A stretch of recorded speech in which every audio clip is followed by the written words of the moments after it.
요한복음 6장. 이 일이 있은 지 얼마 후에 예수께서 갈릴리 바다 곧 디베랴 바다 건너편으로 가셨습니다. 그러자 환자들에게 표적을 베푸시는 것을 본 많은 무리가 예수를 따랐습니다. 예수께서는 산에 올라가서 제자들과 함께 앉으셨습니다. 그때는 유대 사람의 명절인 유월절이 가까운 때였습니다. 예수께서 눈을 들어 많은 사람이 자기에게로 몰려오는 것을 보시고 빌립에게 말씀하셨습니다. 우리가 어디에서 빵을 사서 이 사람들을 먹이겠느냐?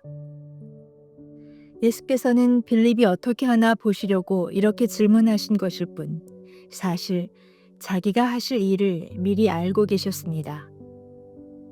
빌립이 예수께 대답했습니다.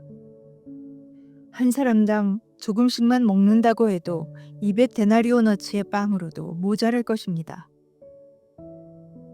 제자들 중 하나이며 시몬 베드로의 동생인 안드레가 말했습니다. 여기 한 소년이 보리빵 5개와 물고기 2마리를 가지고 있습니다. 그러나 이렇게 많은 사람들에게 그게 얼마나 소용이 있겠습니까? 예수께서 말씀하셨습니다. 사람들을 모두 앉히라. 그곳은 넓은 풀밭이었는데 남자들이 둘러앉으니 5,000명쯤 됐습니다. 예수께서는 빵을 들고 감사기도를 드리신 후 앉아있는 사람들에게 원하는 만큼씩 나눠주셨습니다. 물고기를 가지고도 똑같이 하셨습니다. 그들이 모두 배불리 먹은 뒤에 예수께서 제자들에게 말씀하셨습니다. 남은 것은 하나도 버리지 말고 모아두어라. 그리하여 그들이 남은 것을 모아보니 보리빵 5개로 먹고 남은 것이 12바구니에 가득 찼습니다. 사람들은 예수께서 행하신 표적을 보고 말했습니다. 이분은 이 세상에 오신다던 그 예언자가 틀림없다. 예수께서는 그들이 와서 강제로 자기를 왕 삼으려 한다는 것을 아시고 혼자서 다시 산으로 올라가셨습니다. 날이 저물자 예수의 제자들은 바다로 내려갔습니다. 거기서 그들은 배를 타고 바다를 건너 가버나움으로 향했습니다. 날은 이미 어두워졌고 예수께서는 아직 그들이 있는 곳으로 오시지 않았습니다. 세찬 바람이 불어 물살이 거세어졌습니다. 그들이 노를 저어 한 25에서 30 스타디온쯤 갔을 때 예수께서 물 위를 걸어서 배 쪽으로 다가오시는 것이 보였습니다. 그들은 두려웠습니다. 그러자 예수께서 그들에게 말씀하셨습니다. 나다. 두려워하지 말라. 그러자 그들은 기꺼이 예수를 배 안으로 모셨습니다. 배는 곧 그들이 가려던 땅에 도착했습니다. 그 다음 날 건너편 바닷가에 남아있던 많은 사람들은 그곳에 배가 한 척밖에 없었던 것과 예수께서 제자들이 탄 배에 오르시지 않고 제자들끼리 건너갔다는 것을 알았습니다.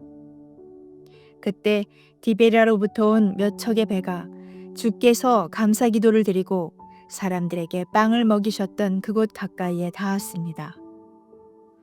그 사람들은 예수나 제자들이 모두 그곳에 없다는 사실을 알고 다시 배를 타고 예수를 찾으러 가버나움으로 갔습니다. 그들은 바다 건너편에서 예수를 발견하고 물었습니다. 랍비여, 언제 여기에 오셨습니까? 예수께서 대답하셨습니다. 내가 진실로 진실로 너희에게 말한다. 너희가 나를 찾는 까닭은 표적을 보았기 때문이 아니라 빵을 먹고 배가 불렀기 때문이다. 썩어 없어질 양식을 위해 일하지 말고 영생하기까지 남아있을 양식을 위해 일하라. 인자가 너희에게 이 양식을 줄 것이다. 아버지 하나님께서 인자를 인정하셨기 때문이다. 그러자 그들이 예수께 물었습니다. 우리가 어떻게 하면 하나님의 일을 하겠습니까? 예수께서 대답하셨습니다. 하나님의 일이란 바로 하나님께서 보내신 이를 믿는 것이다. 그러자 그들이 예수께 다시 물었습니다. 그러면 우리가 보고 믿을 수 있도록 어떤 표적을 보이시겠습니까? 무슨 일을 하시려는 것입니까? 우리 조상들은 광야에서 만나를 먹었습니다. 성경에 이렇게 기록됐습니다. 그분은 하늘에서 빵을 내려 그들에게 먹게 하셨다. 예수께서 말씀하셨습니다. 내가 진실로 진실로 너희에게 말한다. 하늘에서 빵을 내려준 분은 모세가 아니다. 오직 내 아버지께서 하늘로부터 참된 빵을 너희에게 내려주시는 것이다. 하나님의 빵은 하늘에서 내려와 세상에 생명을 주시는 것이다. 그들이 말했습니다. 주여, 그 빵을 항상 우리에게 주십시오. 그러자 예수께서 그들에게 말씀하셨습니다. 내가 바로 생명의 빵이다. 내게 오는 사람은 결코 배고프지 않고 나를 믿는 사람은 결코 목마르지 않을 것이다. 그러나 내가 이미 말한 대로 너희는 나를 보고도 여전히 믿지 않는구나. 아버지께서 내게 주신 사람들은 모두 다 내게 올 것이요. 또 내게로 나오는 사람은 내가 결코 내쫓지 않을 것이다. 내가 하늘에서 내려온 것은 내 뜻이 아니라 나를 보내신 하나님의 뜻을 이루려는 것이기 때문이다. 나를 보내신 분의 뜻은 그분이 내게 주신 모든 사람들 중 한 사람도 잃지 않고 마지막 날에 그들을 다시 살리는 것이다. 내 아버지의 뜻은 아들을 보고 믿는 사람마다 영생을 얻게 하시는 것이니 내가 마지막 날에 그들을 다시 살릴 것이다. 이 말씀에 유대 사람들이 수군거리기 시작했습니다. 예수께서 나는 하늘에서 내려온 빵이다 라고 말씀하셨기 때문입니다. 그들이 말했습니다. 저 사람은 요셉의 아들 예수가 아닌가? 그의 부모를 우리가 알지 않는가? 그런데 어떻게 내가 하늘에서 왔다고 말할 수 있는가? 예수께서 대답하셨습니다. 서로 수군거리지 말라. 나를 보내신 아버지께서 이끌어 주시지 않으면 어느 누구도 내게로 올 수 없다. 그러나 내게 오는 사람은 마지막 날에 내가 다시 살릴 것이다. 예언서에 이렇게 기록됐다. 그들은 모두 하나님의 가르침을 받을 것이다. 아버지께로부터 듣고 배운 사람마다 내게로 온다. 이 말은 아버지를 본 사람이 있다는 것이 아니다. 오직 하나님께로부터 온 사람만이 아버지를 보았다. 내가 진실로 진실로 너희에게 말한다. 믿는 사람은 영생을 가지고 있다. 나는 생명의 빵이다. 너희 조상들은 광야에서 만나를 먹었지만 결국 죽었다. 그러나 여기 하늘에서 내려온 빵이 있는데 누구든지 이 빵을 먹으면 죽지 않는다. 나는 하늘에서 내려온 살아있는 빵이다. 누구든지 이 빵을 먹는 사람은 영원히 살 것이다. 내가 줄 빵은 곧 세상의 생명을 위해 주는 내 살이다. 그러자 유대 사람들은 자기들끼리 논쟁하기 시작했습니다. 이 사람이 어떻게 자기 살을 우리에게 주어 먹게 한단 말인가? 예수께서 그들에게 말씀하셨습니다. 내가 진실로 진실로 너희에게 말한다. 너희가 인자의 살을 먹지 않고 인자의 피를 마시지 않으면 너희 안에 생명이 없다.